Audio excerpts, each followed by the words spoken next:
खुलुमबाय बेयो बड'लेण्ड इंखं टेलिभिजन दिनै 12 मार्च 2022 शनिबारखालि सानसेनि बरादखौ नोंथांमोननि खाथियाव लाबोदों आं सदानन्द दैमारिया।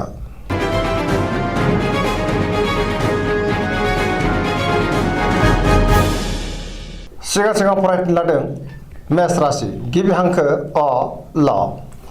दिनैनि साना जोबोर मोजां, गोसोखौ जोबोर गोजोननाय मोनगोन, बहाबा दावबायनो खाबु मोनगोन आरो मोजाङैनो हान्थिनोबो हागोन। बयजोंबो अनसायजागोन आरो गोरोबनो रोंगोन, गुबुननि हेफाजाबखौ मोननो हागोन, जेरावबो देरहासार जागोन।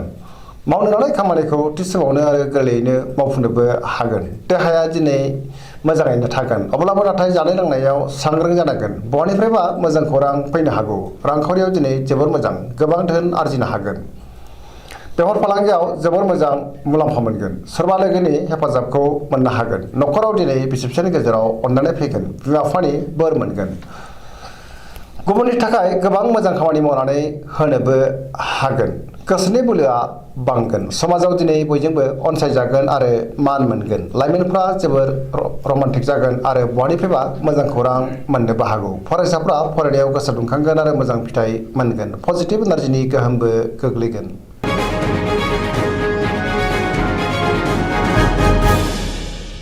वृष राशि गिबि हांखो इ उ ब। दिनैनि साना जोबोर मोजां, जेरावबो देरहासार जानो हागोन। गोजोननि आंखाल जानाय नङा, सोरजोंबा बाख्नायजानो हागौ। गोसोखौ दिनै जोबोर गोजोननाय मोनगोन, गोसोनि बोलोआ बांगोन। मावनो लानाय खामानिखौ थि समावनो आरो गोरलैयैनो मावफुंनोबो हागोन। समाजाव गोबां मान मोनगोन। रांखावरियाव दिनै जोबोर मोजां, गोबां धोन आरजिनोबो हागोन। बेफार फालांगियाव जोबोर मोजां मुलाम्फा मोनगोन, आयआबो बांगोन। न'खराव दिनै बिसि फिसायनि गेजेराव अनलायनाय फैगोन, बिदा फंबायजों मोजां सोमोन्दो थागोन आरो बिमा बिफानि अननाय आरो बोरखौ मोननोबो हागोन। देहाया दिनै मोजाङै थागोन, गुबुननि हेफाजाबखौ थोजासे मोनगोन। जायखि खामानि मावा मानो मोनफ्रोमबो खामानिखौनो दिनै मावफुंनो हागोन। सिगांनि बबेबा आद्रा खामानिखौबो दिनै मावफुंनो हागोन। लोगोफोरनि अनसायनाय मोननानै गोसोखौ बांसिन गोजोननाय मोनगोन। गोसोनि साननायफोरा मोगथाङाव जाफुंगोन, पजिटिभ एनार्जिनि गोहोम गोग्लैगोन। सेंग्रा सिख्लाफ्रा मोजां खौरां मोननो हागौ।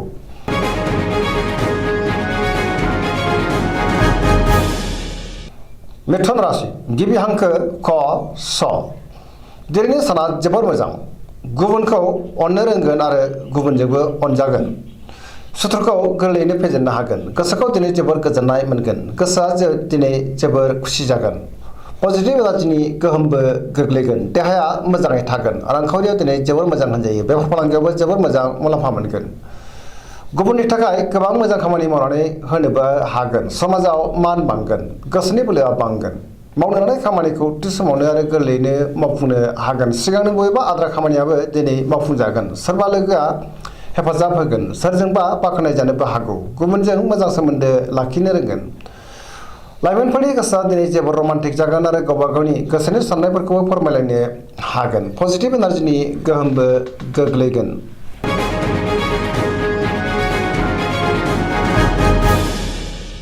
कर्कट राशि गिबि हांखो ड ह। दिनैनि साना जोबोर मोजां, गोसोखौ दिनै जोबोर गोजोननाय मोनगोन। सोरबा लोगोनिफ्राय मोजां खौरां मोननो हागौ। गोसोनि साननायफोरा मोगथाङाव जाफुंगोन। गोसोआव दिनै पजिटिभ साननाय फैगोन। मावनो लानाय खामानिखौ थि समावनो आरो गोरलैयैनो मावफुंनोबो हागोन। रांखावरियाव दिनै जोबोर मोजां, बेफार फालांगियावबो जोबोर मोजां मुलाम्फा मोनगोन। देहाया दिनै मोजाङै थागोन, अब्लाबो नाथाय जानाय लोंनायाव सांग्रां जानांगोन। गोसोखौ जोबोर रमान्टिक मोनगोन। लाइमोनफ्रा बहानिफ्रायबा मोजां खौरां मोननोबो हागौ। गुबुननि हेफाजाब मोनगोन। न'खराव दिनै अनलायनाय फैगोन। समाजावबो गोबां मान मोननो हागोन। फरायसाफ्रा फरायनायाव गोसो दुंखांगोन आरो मोजां फिथाइ मोनगोन। पजिटिभ एनार्जिनि गोहोमबो गोग्लैगोन।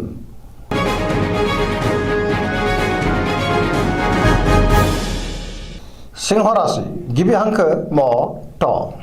दिनैनि साना जोबोर मोजां, गोसोखौ दिनै जोबोर गोजोननाय मोनगोन। मावनो लानाय खामानिखौ थि समावनो मावफुंनोबो हागोन। सोरबा लोगोनिफ्राय मोजां खौरां फैनोबो हागौ। बहाबा थांनांगौब्ला दिनै जोबोर मोजां आरो मोजाङैनो हान्थिनोबो हागोन। रांखावरियाव दिनै जोबोर मोजां, मोननो गोनां धोनखौ मोननो हागोन। आरजिनाय धोनखौबो दोनथुमनो हागोन। आयआबो बांगोन। बेफार फालांगियाव मोजां मुलाम्फा मोनगोन। गोसोनि साननायखौ दिनै गुबुननो फोरमायनोबो हागोन। न'खराव बिसि फिसायनि गेजेराव अननानै फैगोन। समाजाव गोबां मान मोननो हागोन। गुबुननि गोसोखौ गोरलैयैनो बोनो हागोन। देहाया मोजाङैनो थागोन, नाथाय अब्लाबो जानाय लोंनायाव सांग्रां जानांगोन। गुबुननि थाखाय गोबां मोजां खामानि मावनानै होनोबो हागोन। पजिटिभ एनार्जिनि गोहोम गोग्लैगोन।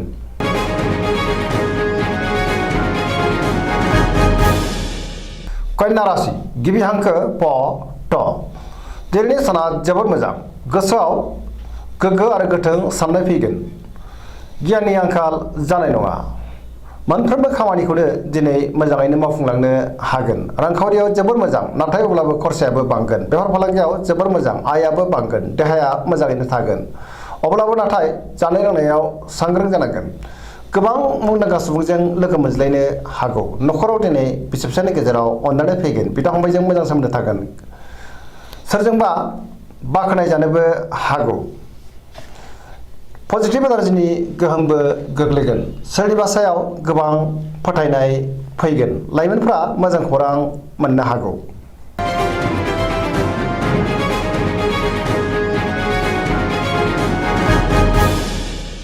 तुला राशि गिबि हांखो र ट।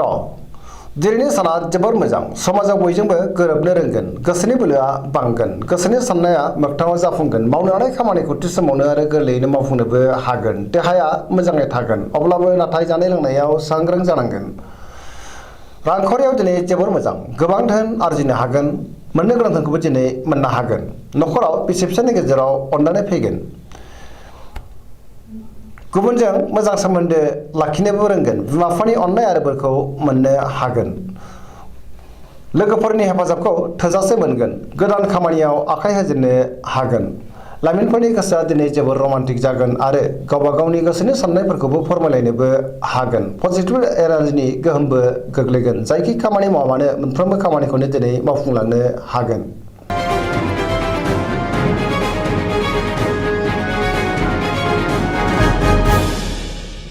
वृश्चिक राशि गिबि हांखो न स। दिनैनि साना जोबोर मोजां। गोसोखौ दिनै जोबोर गोजोननाय मोनगोन। सोरबा गोजाम लोगोजों बहाबा लोगो मोनज्लायनो हागौ। गोसोआव गोग्गो आरो गोथों साननाय फैगोन। मावनो हानाय खामानिखौ थि समावनो आरो गोरलैयैनो मावफुंनोबो हागोन। जेरावबो जाफुंसारगोन। सिगांनि बबेबा आद्रा खामानिखौबो दिनै मावफुंनो हागोन। न'खराव बिसि फिसायनि गेजेराव अननानै फैगोन। बिदा फंबायजों मोजां सोमोन्दो थागोन। गोसोनि साननायफ्रा मोगथाङाव जाफुंगोन। गोसोनि बोलोआ बांगोन। समाजाव गोबां मान मोननो हागोन। रांखावरियाव जोबोर मोजां होनजायो। बेफार फालांगियावबो जोबोर मोजां मुलाम्फा मोनगोन। देहायाबो मोजाङै थागोन। गुबुननि हेफाजाबखौ मोनगोन। फरायसाफ्रा दिनै फरायनायाव गोसो दुंखांगोन आरो मोजां फिथाइ मोनगोन। लाइमोनफोरा जोबोर रमान्टिक जागोन आरो गावबा गावनि गोसोनि साननायखौ फोरमायलायनोबो हागोन।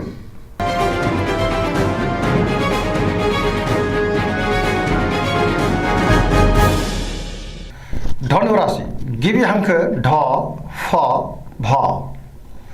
दिनैनि साना जोबोर मोजां। गोसोआव बोलो बांगोन। मावनो हानाय खामानिखौ थि समावनो आरो गोरलैयैनो मावफुंनोबो हागोन। गोसोनि साननाय आरो लुबैनाया मोगथाङाव जाफुंगोन। रांखावरियाव दिनै जोबोर मोजां। गोबां धोन आरजिनो हागोन। मोननो गोनां धोनखौबो मोननो हागोन। आयाबो बांगोन। बेफार फालांगियाव जोबोर मोजां मुलाम्फा मोनगोन।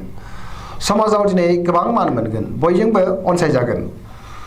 देहाया दिनै मोजाङै थागोन।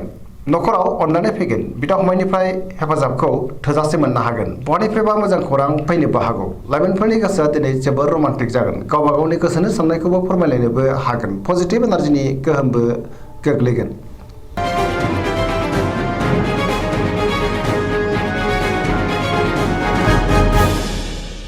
मकर राशि गिबि हांखो ख ज। दिनैनि साना जोबोर मोजां। गोसोनि साननाया मोगथाङाव जाफुंगोन। सिगांनि बबेबा आद्रा खामानिखौबो दिनै मावफुंनो हागोन। रांखावरियाव जोबोर मोजां होनजायो। आयाबो बांगोन। मोननो गोनां धोनखौबो दिनै मोननो हागोन। बेफार फालांगियाव जोबोर मोजां मुलाम्फा मोनगोन। गुबुनजों मोजां सोमोन्दो लाखिनो रोंगोन। न'खराव बयजोंबो अनजागोन आरो अनसायजागोन। गियाननि आंखाल जानाय नङा। गोथों आरो गोग्गो साननो रोंगोन। गोदान खामानियाव आखाइ होजेननोबो हागोन।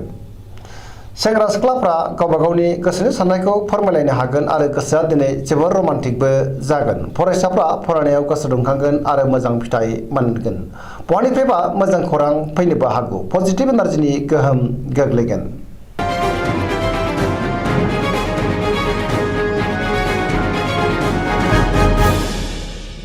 कुम्भ राशि गिबि हांखो ग स दिनैनि साना मोजां आरो गाज्रिनि गेजेरजों बाबेनलांगोन। गोसोखौ दिनै जोबोर उसुखुथु मोनगोन।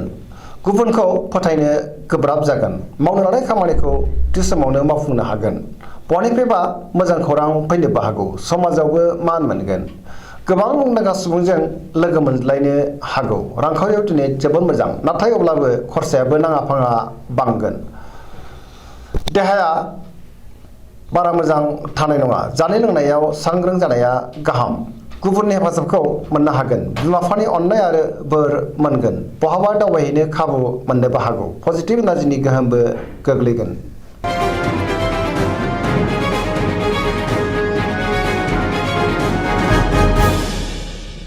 मीन राशि गिबि हांखो ड स दिनैनि साना जोबोर मोजां। गोसोखौ दिनै जोबोर गोजोननाय मोनगोन। गोसोआव पजिटिभ साननाय फैगोन। गोसोनि बोलोआ बांगोन। गावनि गोसोनि साननायखौ दिनै गुबुननो फोरमायनोबो हागोन। देहाया मोजाङैनो थागोन, अब्लाबो नाथाय जानाय लोंनायाव सांग्रां जानांगोन। न'खराव बिसि फिसायनि गेजेराव अनलायनाय फैगोन। बिदा फंबायजों मोजां सोमोन्दो थागोन। रांखावरियाव दिनै जोबोर मोजां। बेफार फालांगियावबो जोबोर मोजां। न'खराव बयजोंबो अनजागोन आरो अनसायजागोन। सोरजोंबा बाख्नायजानोबो हागौ। लाइमोनफोरनि गोसोआ दिनै जोबोर रमान्टिक जागोन आरो गावबा गावनि गोसोनि साननायखौ फोरमायलायनोबो हागोन। पजिटिभ एनार्जिनि गोहोमबो गोग्लैगोन। फरायसाफ्रा फरायनायाव गोसो दुंखांगोन आरो मोजां फिथाइ मोनगोन। सरासनस्रायै दिनै साना जोबोर मोजां आरो मोजाङैनो बारग'लांगोन। दिनैनि राशि फरायनाया एसेनोसै। जोबनायाव बेखौनो खावलायो जाहाथे नोंथांमोना सानफ्रामबो जोंनि बे बड'लेण्ड इंखं टेलिभिजनखौ नायबाय थायो आरो साबस्क्राइब खालामो, लोगोसे लाइक खालामो आरो शेयार खालामो। एसेनोसै, गोजोन्थों।